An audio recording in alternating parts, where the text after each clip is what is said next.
So I think just first to say thank you so much for the invitation to have this opportunity to be here and talk to people about this technique that we've been developing. So we published this technique. It was in 2016, so I guess that's just over 2 years ago now. And since then, people have gradually been trying it, I guess, around the world. And so we've had and we continue to have correspondence with people who have questions which they can email to us. And please do, anybody who wants to get in touch. I think our contact details might be alongside this show, but otherwise, just find our paper, and our corresponding author is Roger, who's my PI, and he will direct you probably to me, and we can discuss anything you're interested in, or collaborate. I think I would start this by just talking about some of the questions which I often get emailed about before jumping into the specific questions from the last webinar. So I've got a title here: Be flexible, read around, and don't be afraid to explore. So this was the idea of our protocol, really, is that we try and make it as flexible as possible. So in labs who don't have the most up-to-date Langendorff or even surgical apparatus available, they should still be able to find a way to isolate good myocytes using the basis that we've described in this protocol. To start with, I hope, please do try and read the paper.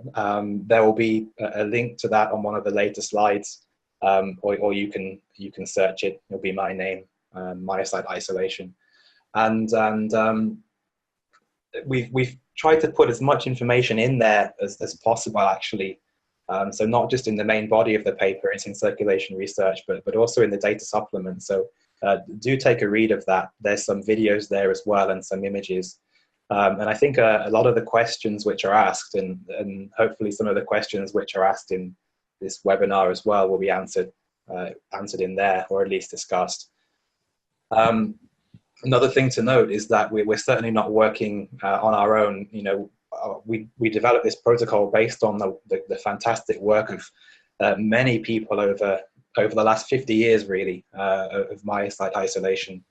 And in the last decade, or couple of decades in particular, there's some groups who've really put a lot of effort in and done some fantastic work.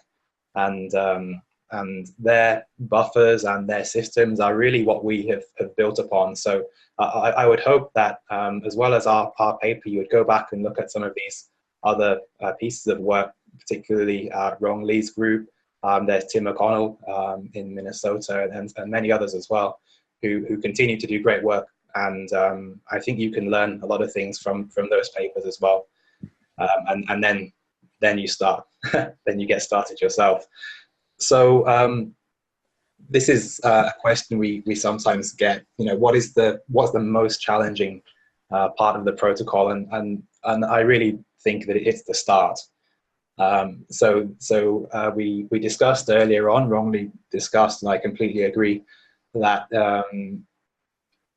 we don't encourage people to be worried about timing when they're training, but the initial part, it is better to be done quickly. So if you can balance those two ideas, and this in the injection protocol, and probably in the Langendorff protocol as well, this involves really getting to the heart before blood clotting starts, because once blood clotting starts, you'll have blood clots forming in your coronary arteries and veins, and then once those have taken hold, it will be very hard for buffers to perfuse well through the coronary circulation, and once that happens, then your perfusion and your isolation subsequent to that will be quite poor.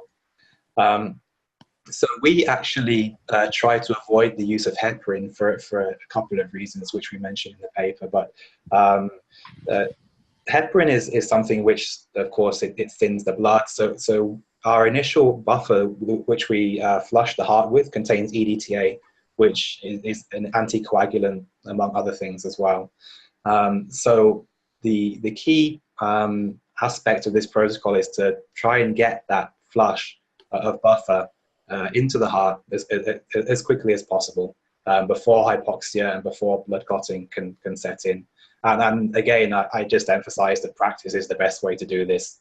And when practicing, if we have people coming to train with us, which we sometimes do, and we're very happy to do that, we sometimes would actually just practice on this first part many times, because once that's done correctly, the rest is actually quite straightforward. And I say that, but it really is.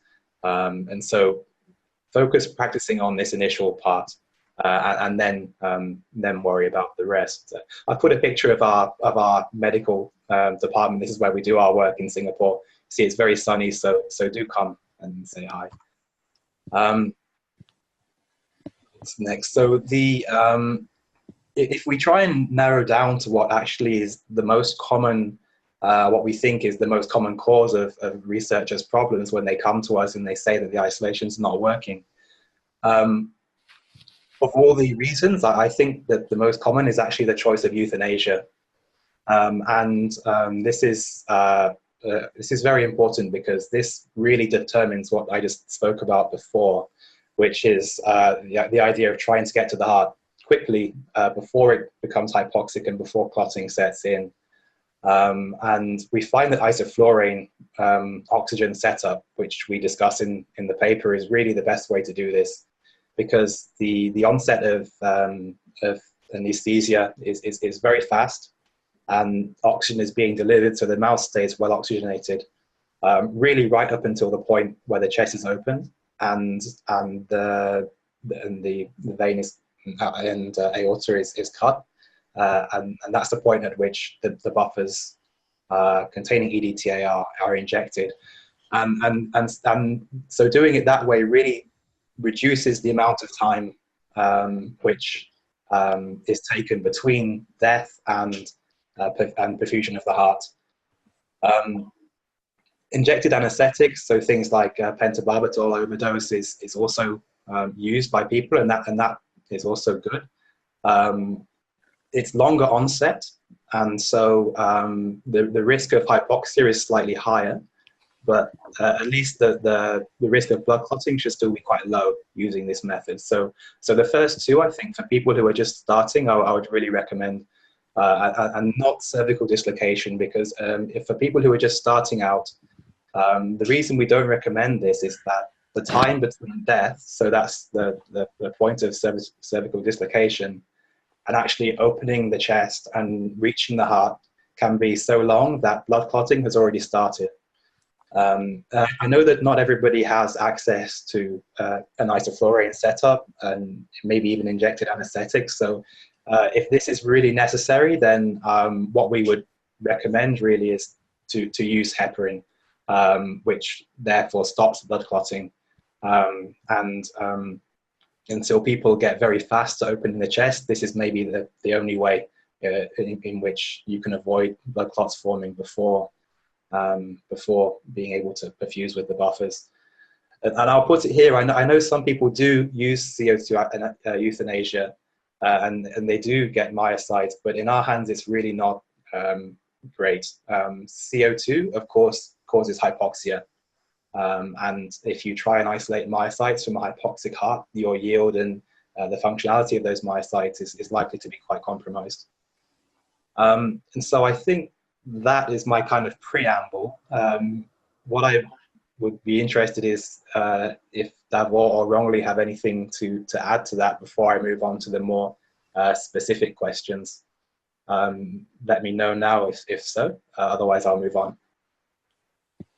I think a good question might be, how much of an effect does your choice of euthanasia have on the Langendorff method, or maybe anesthetics in general? Does it have a big impact on cardiomyocytes, successful isolation, or even functional studies? Rongli, do you want to start with this one? So I think that's actually, I am listening and learning myself here. because we have been using, one typical way for the past, whatever, years, decades, if you will. And that's all saying if you didn't, if you did not break, and don't fix it. So we always using a little bit heparin, and then we use pentobarbital. So that's generally the ways we're doing it. And so I could not say what the heparin effect. I certainly read the paper and saying that's actually very interesting.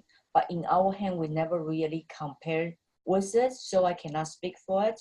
But this is triggered, again, my interest to seeing. We should also do the comparison to seeing what they have for the biological effect. I think this is all the pretty much a critical valid points. And in the field right now, we're going to jump into a different topic. We talk about scientific vigor and reproducibility. I think, starting with the same functional type of, myocytes, which will be really help to address why, certain work may or may not be reproduced by other people, for example, in the field. And something like this parameter, people may be overlook and did not realize how much impact to your scientific question asked. So I don't have a thing to add, but this actually bring the quotient to our own study. Now I'm going to dip in deeper and then do some comparison myself. And, happy to share it when we find out if there's anything different in our hands from our measurements. I mean, that would be fantastic, and please do share if you do. Devor, do you have any experience with regards to different anesthetics or methods of euthanasia? So when I was working as a postdoc at King's College London with Professor Mike Shattuck, we were often isolating cells in the same way that that Rong Li does, which is basically injection of pentobarbital and then a heparin, and that worked well, I would say. So, and that was a system, again, that Rong Li says wasn't broken, and therefore we weren't fixing it. When I moved to Birmingham, we were actually having access to an oxygen isoflurane setup, so therefore we started using that, and that worked equally well, with or without heparin, really.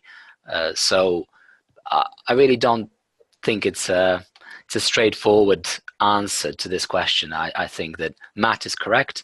I think cervical dislocation and definitely CO2 euthanasia are probably the least appropriate, but an anesthetic, whether it's injected or whether it's inhaled, actually seems to work quite well with both methodologies. So